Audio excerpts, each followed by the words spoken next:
Hello, everyone, and welcome back to Shdows Secrit.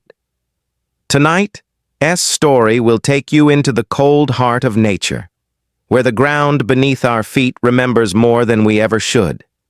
They called it Hollowmere, a forgotten town swallowed by wilderness, where the forest grew thicker every year, pressing against the windows of empty houses like it wanted to take them back. The people who lived there spoke softly about the land, about how nothing ever truly stayed buried, not secrets, not the past, not even the dead. It started with the rain, heavy, endless, unrelenting rain that fell for 7 straight nights, washing through the fields, turning graves into rivers of mud. On the 8th morning, the ground broke open. Coffins surfaced like driftwood, and the earth seemed to breathe as if exhaling everything it had been forced to hide. The first to notice was a farmer named Caleb Dyer, who found the skull of a woman half buried in his field, her jaw frozen mid-scream. He called the sheriff, who shrugged it off as flood damage. But that night, Caleb heard someone knocking on his door, 3 times, soft, measured. When he opened it, no one was there, only wet footprints leading back into the darkness. By morning, Caleb was gone, and his house was silent except for the sound of dripping water. The next storm came harder, breaking power lines, swallowing the roads. Trees fell across the cemetery, their roots tearing up the soil, exposing rows of skeletons that no one remembered burying. But the strangest part was the faces. Some of those corpses looked too recent. Their eyes glassy, their mouths packed with dirt as if they had just been buried. Panic swept through Hollowmere. The church bells rang even though no one pulled the rope. The priest swore he saw figures standing by the graves, still, drenched, watching. The children began to talk about the mud people, shapes that crawled from the soil at night, whispering their names. One little girl said a hand reached out from the puddle beside her bed, muddy fingers tracing her ankle before vanishing. The air itself felt alive, thick with the stench of rot and rain.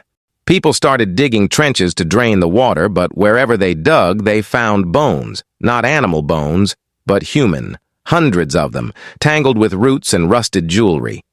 The oldest man in town, old Samuel Gray, said it was the forest remembering. He told the sheriff that long before Hollowmere existed, this land had been cursed.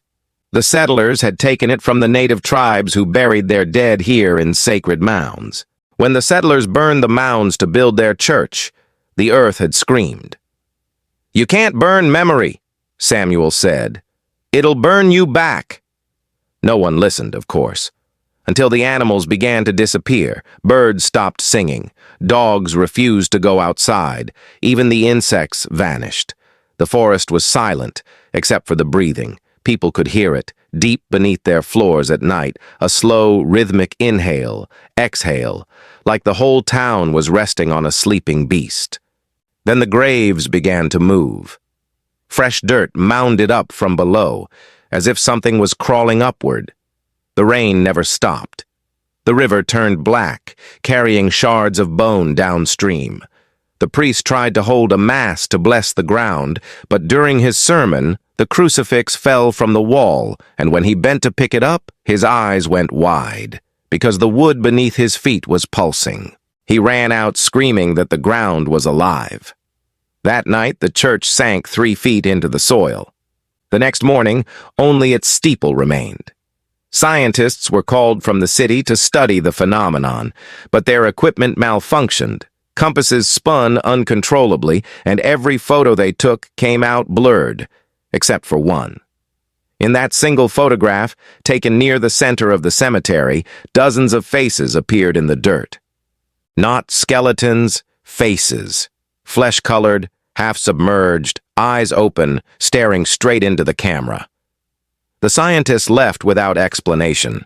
Soon after, the forest began to spread faster, swallowing the outer houses. Roots twisted around doorknobs and window frames, vines pushing through cracks in the walls. It was as if nature itself was pulling the town back into its belly. One family tried to escape, but when their car got stuck in the mud, They saw something rise from the ground ahead, a figure made of branches and bones, its face smooth like clay, its mouth full of soil. It didn't chase them. It just stood there as the rain poured, tilting its head as if listening. They ran, but none of them made it far.